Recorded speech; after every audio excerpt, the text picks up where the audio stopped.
Sorry, ఓ అమ్మాయికి line వేస్తున్నాను. నా ప్రాణమిత్రుడు కదా నువ్వు, దట్టు టీచర్కే లైన్ వేసిన వాడివి. నాకు కూడా ఓ ఐడియా ఇవ్వరా? నీ జవాబుకి ఎదురు చూసే నీ ప్రియమిత్రుడు అర్జున్. ఎన్నాళ్ళుగాను నేను విడిగా కలిసి మాట్లాడదామని చూస్తున్నాను. ఆ అవకాశం రాలేదు. ఇవాళ ఆ ఛాన్స్ వచ్చింది. నేను కూడా అంతే, మీతో ఎన్నెన్నో మాట్లాడదాం అనుకున్నాను, కానీ వీలు పడలేదు. అలాగా? నేనే ముందు చెప్తాను. నేనే ముందు చెప్పాలి? నేనే ముందు చెప్పాలి. లేదు, నేనే ముందు చెప్పాలి. ఓకే, నువ్వే చెప్పు. I love you.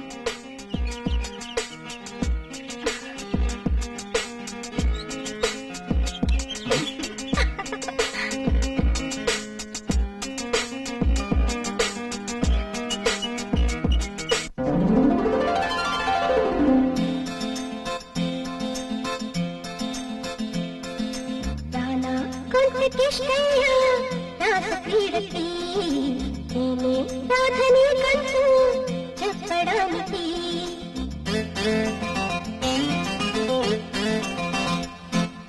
రానా కంటికి రాస క్రీడకి నేనే రాధని కంటూ చెప్పడానికి చాలా పొందే అబలం నీలో కలిగే అనుభవం లద్దంటే రానా కంటికి రాస క్రీడకి నేనే రాధని కంటూ చెప్పడానికి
అది కాదు, వెంటనే మీరు ఇక్కడికి వచ్చేయాల్సిన పని పడింది.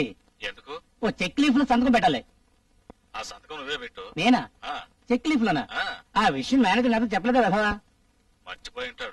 మరి అబ్బాయి ఎలా ఉన్నాడు? చదువు బాగానే సాగుతుంది. చదువు, పాటలు, డాన్స్, కుర్రాడు ఏమో హ్యాపీగా ఉన్నాడు. అంతా సిస్టమేటిక్. ఏం ఏంటి ఉదయాన్నే మొదలు పెట్టినట్టున్నావు? అయ్యో, ఇది టీ కదా. నేను ఇప్పుడు రాత్రులు కూడా మందు కొట్టలేదు కదా. స్టాక్ లేదా ఏంటి? అదేం కాదు, కంపెనీ కూడా ఉండాలి కదా. వాడి విషయంలో చాలా జాగ్రత్తగా. అలాగే అలాగే. చెప్పింది అర్థమైందిగా? అర్థమైంది అర్థమైంది అర్థమైంది. పెద్ద ఈయనగానే బిడ్డలు కన్నట్టు.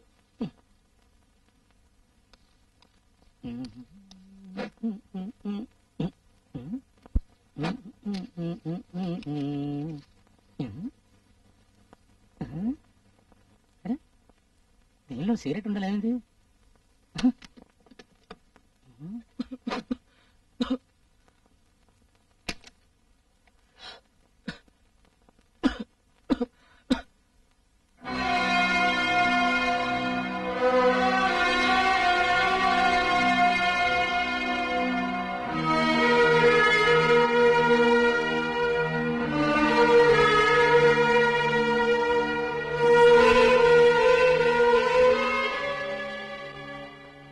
అంకుల్ ఇక్కడున్నారు? నువ్వు సిగరెట్ కాల్చావా? అవును. ఎందుకు కాల్చావు? ఎలా ఉంటుందో చూద్దామనేసి. ఈ కుతూహలంతోనే చెడిపోయేది. ఏ దుర్లవాడ చేసుకున్నా కూడా దాన్ని ఆపడానికి పడే పాట్లు అనుభవించి నాకు తెలుసు. అదొక తప్పుడు అలవాటు. అందుకని దాన్ని నువ్వు అలవాటు చేసుకోకు. అర్థమైందా? అయితే వెళ్ళి చదువుకో.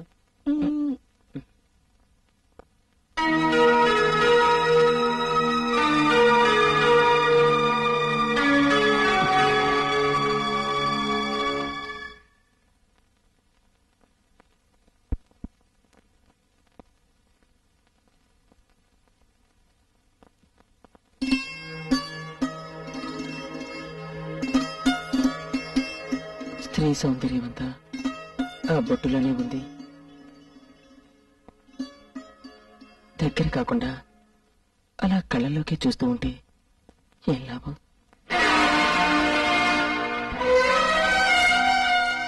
ఎవరు అడిగిన రూమ్ లోకి వచ్చావు? కొన్ని మేనర్స్ ఉన్నాయి కదా, ఎవరితో ఏ విధంగా ప్రవర్తించాలో.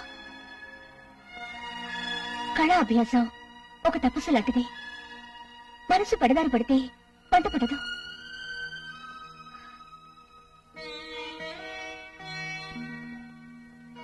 ఇలా శపించారేమిటా అని అనుకోవద్దు. గురు అనుగ్రహం కరువైతే జీవితమే ఉంది.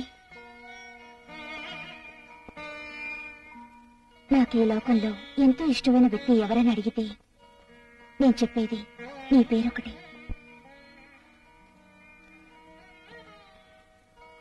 నువ్వు నన్ను చూసే దృష్టి, నేను నిన్ను చూసే దృష్టి వేరుగా ఉంది. మన మధ్య ఓ అడ్డుగోడుంది. కాలము, వయస్సు, కట్టుబాట్లు అనే వాటిని మనం కొట్టిపారేయలేం.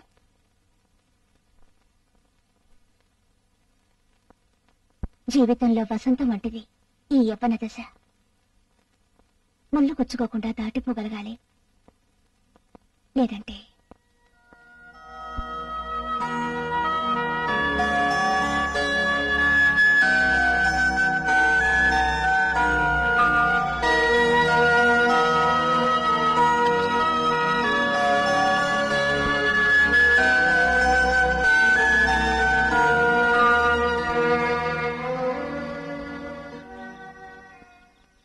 పడుకోలేదా? పడుకుంటే లైట్ ఆర్పేసి పడుకోవాలి, లేదా లేచి కూర్చొని చదువుకోవాలి. ఈ రెండింటి ఏది చేయకుండా ఉండడం బాలేదు. నీకు డాన్స్ నేర్పి నేర్పి నీ టీచర్కి టైఫాయిడ్ వచ్చింది తెలుసా? టైఫాయిడా? ఏం లేదు, క్లాసులో తలతిరిగి పడిపోయిందట. మన వెంటనే హాస్పిటల్కి వెళ్ళడం జరిగింది. ఓసారి చూసిస్తాను. ఎప్పుడా? ఆయన ఇప్పుడు నిద్రపోయి ఉంటుంది. ఉదయం వెళ్ళి చూద్దాంలే. ముందు నువ్వేం చేయాలంటే అర్జెంటుగా లైట్ ఆఫీస్ పడుకోవాలి.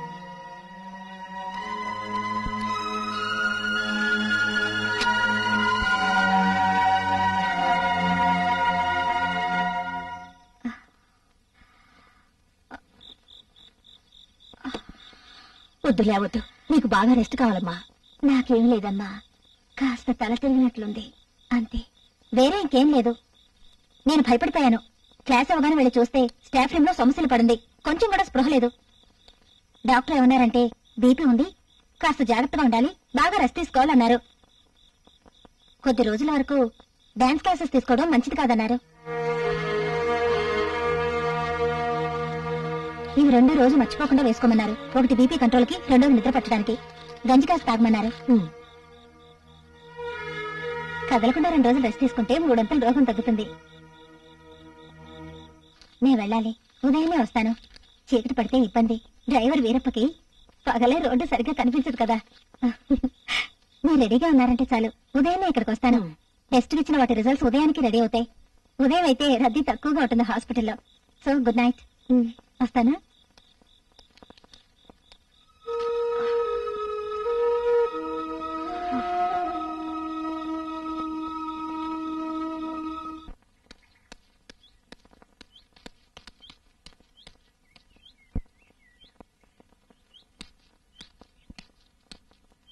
టీచర్, టీచర్, అమ్మా,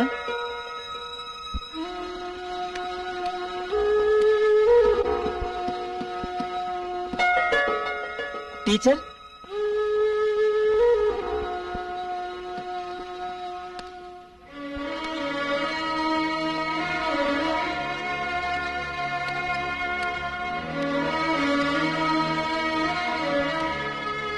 టీచర్.